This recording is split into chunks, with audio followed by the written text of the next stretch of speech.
Good morning everyone. मैं आपके साथ अजय और आज हम करने वाले हैं क्लास 6 का सिविक्स का चैप्टर नंबर 9 अर्बन लाइवलीहुड्स। तो इस चैप्टर में हम लोग अर्बन लिविंग कंडीशन के बारे में बात करेंगे कि कौन कौन से वर्क हैं, कैसी एम्प्लॉयमेंट है लोगों की, कैसी लिविंग कंडीशन है वहाँ के लोगों की, और उनके बारे में, उनका सारा का सारा लाइफस्टाइल के बारे में हम लोग उसको डिस्कस करेंगे इस चैप्टर में। तो स्टार्ट करते हैं हम आपके साथ।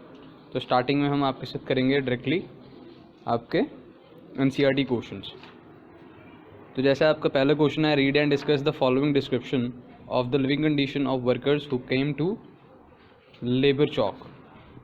तो अब हमें उन पीपल्स के बारे में बताना है, उन पर्सनस के बारे में बताना है जो वर्कर्स हैं, लेबर चौक पे काम करने आए हुए हैं। ठीक है, तो इसी के साथ हमको थोड़ा सा इसमें बताया गया हुआ है, most workers that we find at the labor chalk cannot afford permanent accommodation and sleep on pavements near the chowk, or they pay ₹6 a night for a bed at a nearby night shelter run by the municipal corporation. तो most जितने भी ज़्यादातर workers हैं उस labour चौक पे, तो वो लोग अफोर्ड नहीं कर पाते हैं कोई भी परमानेंट अकोमोडेशन की, रहने की सुविधा जो है वो अफोर्ड नहीं कर पाते हैं, इतना रेंट नहीं चुका पाते हैं वो। ठीक है, इतना उनका लिविंग नहीं होता, इतना उनकी अर्निंग नहीं होती है कि वो एक अकोमोडेशन अफोर्ड कर सकें, एक घर अफोर्ड कर सकें रहने के लिए। ठीक है, तो इसी की वजह से उनको पेवमेंट पे सोना पड़ता है। ठीक है, फुटपाथ पे सोना पड़ता है, ज़मीन पे सोना पड़ता है। ठीक है, और दे पे ₹6 a night for a bed at a near by night shelter, और या फिर वो कभी कभार क्या करते हैं, ₹6 देकर एक रात के लिए बेड अफोर्ड कर लेते हैं किसी भी म्यूनसिपल कॉर्पोरेशन में जो कि रन करते हैं, शेल्टर रन करते हैं। ठीक है, वहाँ पर to compensate for the lack of security, local tea and cigarette shop functions as bank, money lenders and safety lockers all rolled into one. Most workers leave their tools at these shops for the night for safekeeping and pass on any extra money to them. The shopkeepers keeps the money safety and also offers loan to laborers in need. तो यहाँ पे इस type का जो work करते हैं वहाँ पे लोग, जैसे कि रातों को उनके पास अकोमोडेशन नहीं है पर वो काम कर रहे हैं वहाँ पे, तो उनको सिक्योरिटी प्रोवाइड करने के लिए, जैसे अगर कोई हम बात करते हैं कि सिटीज़ में हम देखते हैं कि लोग चादरें बिछा के कुछ बेच रहे होते हैं। ठीक है, कुछ लोग जो अफोर्ड कर लेते हैं घर, वो अपने घर तक सामान ले जाते हैं ताकि वहाँ पे उनको सेफ्टी मिल सके। बट जो लोगों का परमानेंट घर नहीं है या फिर रोड साइड रह रहे हैं, कभी कभार ऐसा होता है कि लाइक कुछ वर्कर्स ऐसा काम करते हैं कि लाइक वो अपना सामान उठाकर किसी पास वाली शॉप पे रख देते हैं ताकि उनकी सेफ्टी भी हो जाए। ठीक है, ओके। तो इसी के लिए, इसी के साथ, और जो वो शॉपकीपर्स थे वो कभी कभार उन लोगों को लोन्स भी प्रोवाइड करते थे साथ में। क्योंकि वो उनसे एक्स्ट्रा मनी चार्ज करते थे, तो उनको पता था कि लाइक अब कोई सामान रखवा रहा है उनके पास, तो उसको जानते थे, जानकारी में थे, तो उसको लोन्स भी प्रोवाइड करवा देते थे वो लोग। ठीक है, ओके। तो इसका डिस्कशन जो हमने आपके साथ कर लिया, तो इसमें अगर डिस्कस करना हो इनकी लिविंग कंडीशन के बारे में, तो लिविंग कंडीशन जो है इन लोगों की, the living condition of the workers living in the labour chowk is not up to the mark because their earning is low. ठीक है, there is no proper accommodation for them. ठीक है, there is no proper permanent accommodation for them. ठीक है, their earning is low. ठीक है, but they get benefit from the locals around their work. ठीक है, मतलब जिस प्लेस पे वर्क ऑफ प्लेस पे वहाँ पे जहाँ पे काम करते हैं, वहाँ के आसपास के शॉपकीपर्स से, जैसे वो लोग मनी लैंड कर लेते थे सिक्योरिटी के लिए, उनकी हेल्प ले लेते थे, बेनिफिट था उनके पास भी। Okay, now moving to question number 2। तो क्वेश्चन नंबर 2 है ये कि complete the following table and discuss how their work is different. तो इस चैप्टर में जैसे आपने पढ़ा है, तो इसमें कुछ करेक्टर हैं लाइक कि बच्चू मांझी, हरप्रीत, वंदना, निर्मला एंड सुधा। अब हम इनके प्लेसेस ऑफ वर्क, ये कौन सी प्लेस पे काम करते थे, ठीक है, जहाँ काम करते थे वो वर्क प्लेस क्या था, उसके बारे में डिस्कस करेंगे। उनकी अर्निंग्स कितनी थी, ठीक है, वो कितने पैसे कमाते थे, वो डिस्कस करेंगे। सिक्योरिटी ऑफ वर्क के बारे में डिस्कस करेंगे कि उनकी जो काम था उस पर उन्हें सिक्योरिटी प्रोवाइड होती थी कि लाइक उनका जो काम है वो सिक्योर्ड है।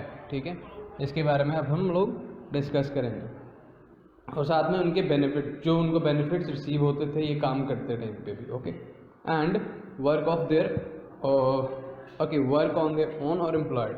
अब हमें ये भी बताना है कि वो लोग एम्प्लॉयड थे या फिर अपना काम ही करते, like they were self employed और दे वर सेल्फ एम्प्लॉयड। ओके, ना बच्चू मान जी की बात करेंगे तो बच्चू मान जी उनका जो वर्क प्लेस है, ओके, तो बच्चू मान जी जो था वो रिक्शा ड्राइवर था, ठीक है, ऑटो रिक्शा चलाता था, वो साइकिल रिक्शा सॉरी, ओके, तो वो बाईसाइकिल रिक्शा वाला था, ठीक है, वो बिहार का रहने वाला था। तो उसका जो अभी हम बात करेंगे उसके वर्क प्लेस पे, तो वो ट्रांसपोर्ट है, तो वो रोड के साथ एसोसिएट है, मतलब रोड है उसका वर्क प्लेस। उसकी अर्निंग जो थी 80 से 100 रुपये पर डे हो जाती थी, तो हम उसको 100 रुपये पर डे भी कह सकते हैं। Security of work, no there is no security, ठीक है, कभी कभार मालूम नहीं होता था कि उसको कभी 6 किलोमीटर जाना पड़ेगा, कभी दूर दूर भी जाना पड़ता है, ठीक है, पूरे दिन काम करना पड़ता है। अगर बीमार हो जाए तो उस दिन उसका काम नहीं होगा, वो पे नहीं कर पाएगा, ठीक है। ओके, ना नेक्स्ट बेनिफिट्स, बेनिफिट उसको कोई नहीं मिलता था क्योंकि बीमार होने पे तो उसका जो काम था वो रुक जाता था, ठीक है। Now he work on his own, हाँ वो अपना काम खुद करता था, ठीक है, ही वर्क ऑन हिज ओन, ठीक है, वो अपना रिक्शा खुद चलाता था, ठीक है। नाउ नेक्स्ट हरप्रीत एंड वंदना, तो हरप्रीत एंड वंदना केस में हमने पढ़ा था कि बुक में चैप्टर में कि like they were having a showroom, ठीक है, दे वर रनिंग अ शोरूम, वो शोरूम रन करते थे, ठीक है। इनका बिजनेस जो था, इनका जो अर्निंग थी वो काफ़ी फ्लेक्सिबल थी, क्योंकि हाई अर्निंग्स भी हो जाती थी, लो भी हो जाती थी, ठीक ठीक रहता था। Okay, their job is secured, yes their job is secured, क्योंकि उनका वो परमानेंट हब है। Okay, now benefit receive, they are planning to buy a flat and a car, वो लोग प्लान कर रहे थे कि वो लोग एक कार लेने वाले हैं और साथ में एक फ्लैट लेने वाले हैं। And they also work on their own, ये भी वर्क ऑन देयर ओन करते हैं। Okay, now talking about Nirmala, तो निर्मला के बारे में पढ़ा था कि like she do zari work, ठीक है, एम्ब्रॉयडरी वर्क करती है वो लेडी, लड़की, ठीक है। शी वर्क ऑफ प्लेस उसका जो है वो गारमेंट फैक्ट्री है और उसको पर डे का 80 रुपीज़ अ डे मिलता है, और उस केस में उसको कोई जॉब सिक्योरिटी नहीं है, ठीक है, देयर इज़ नो सिक्योरिटी, ठीक है, क्योंकि वो फैक्ट्री में काम करती है और जब इसका सीज़न होता है इनका, तब ये लोग उनको वर्कर्स को हायर करते हैं, और जब सीज़न ख़त्म होता है लाइक कि तब उनको यहाँ से जाने को कह दिया जाता है, ठीक है। तो इनके पास कोई सिक्योरिटी नहीं है, और निर्मला जो है वो भी साल के 4-6 महीने एकदम विदाउट वर्क घर पे ही बैठी रहती है, ठीक है। She was employed, okay, she was employed in a factory. अब बात करेंगे सुधा की। सुधा जो चैप्टर में ऑफिस वर्क में काम करती हैं, लाइक कि कंपनी ऑफिस में काम करती हैं, ठीक है, मैनेजर हैं, ठीक है, एक बिस्किट फैक्ट्री में मैनेजर हैं वो। Okay, her job is secured, हाँ उनकी जॉब सिक्योर्ड है। शी गेट रेगुलर सैलरी, उनकी अर्निंग जो है वो शी गेट रेगुलर सैलरी, ठीक है।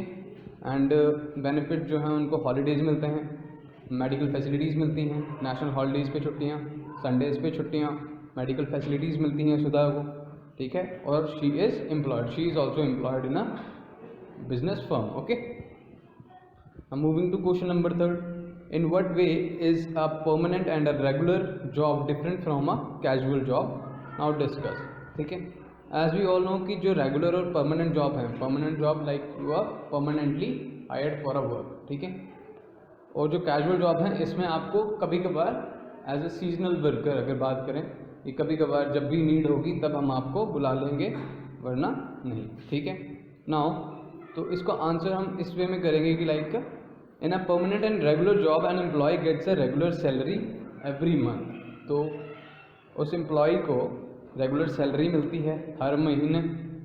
Beside a regular salary he gets other benefits such as saving for old age, salary के साथ कुछ बेनिफिट्स भी मिलते हैं like old age saving, holidays मिलते हैं, मेडिकल फैसिलिटीज़ मिलती हैं for him and for his family too, ठीक है।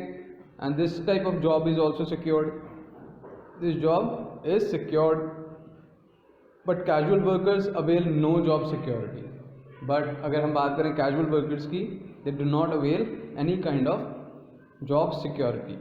If workers complain about their pay और working condition they are asked to leave.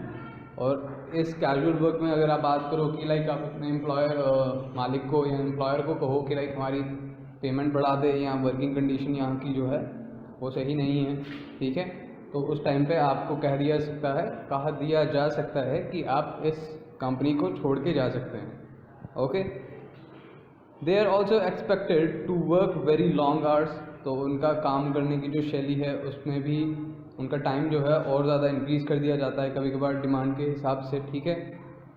They do not get any other benefits like permanent employers, तो इनको भी जो casual workers हैं उनको कोई भी बेनिफिट नहीं होता है।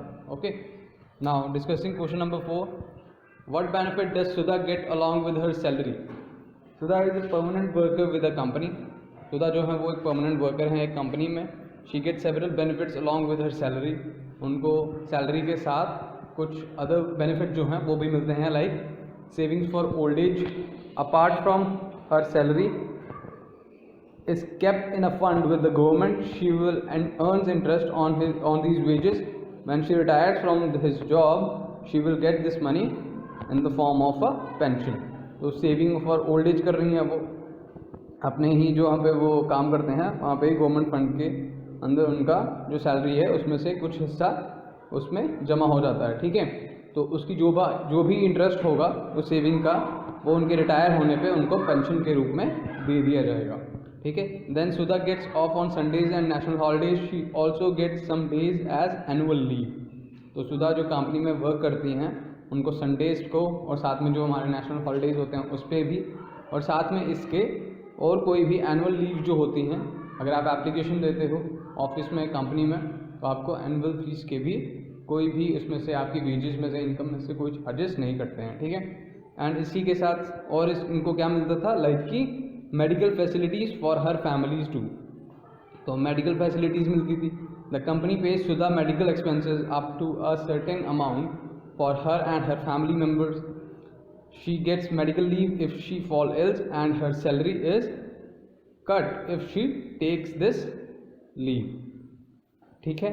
और साथ में उनको और उनकी फैमिली को कुछ हद तक मेडिकल फैसिलिटीज़ भी मिलती थी, और साथ में अगर उन्होंने मेडिकल लीव लिया है और बीमार होने पर अगर उन्होंने लीव नहीं दिया है तो उनकी सैलरी कट हो सकती है। Okay, now moving to question number 5, fill in the blank, fill in the following table to show the services provided by people in market which you visit frequently. ये miss नहीं है, ये visit है, ठीक है। नाउ इसमें आपको कुछ शॉप्स या ऑफिस के नाम देने हैं और उनका जो सर्विसेज हैं, जो वो सर्विसेज प्रोवाइड करती हैं, उनके बारे में लिखना है। तो पहले अगर बात करें हम गारमेंट शोरूम की, तो it provides clothes as per the requirement of the customer के रिक्वायरमेंट के हिसाब से जो शोरूम्स हैं, गारमेंट शोरूम्स हैं, वो क्लोथ्स प्रोवाइड करते हैं। Now talking about shop selling utensil, footwear, electronic goods etcetera. तो अब हम बात करते हैं यूटेंसिल शॉप्स की या फुटवेयर शॉप्स की या इलेक्ट्रॉनिक शॉप्स की, ठीक है। तो यहाँ पे हमको सारा का सारा जो सामान मिलता है they provide house hold things, ये हमको हाउस होल्ड थिंग्स प्रोवाइड करते हैं। अब बात करते हैं हम बैंक्स की, they provide security and growth to our money, ठीक है।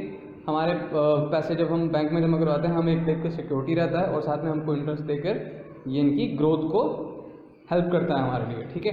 तो इसी के साथ आपका ये चैप्टर यहीं पे ख़त्म होता है, तो मैं आपसे इजाज़त लूँगा। धन्यवाद।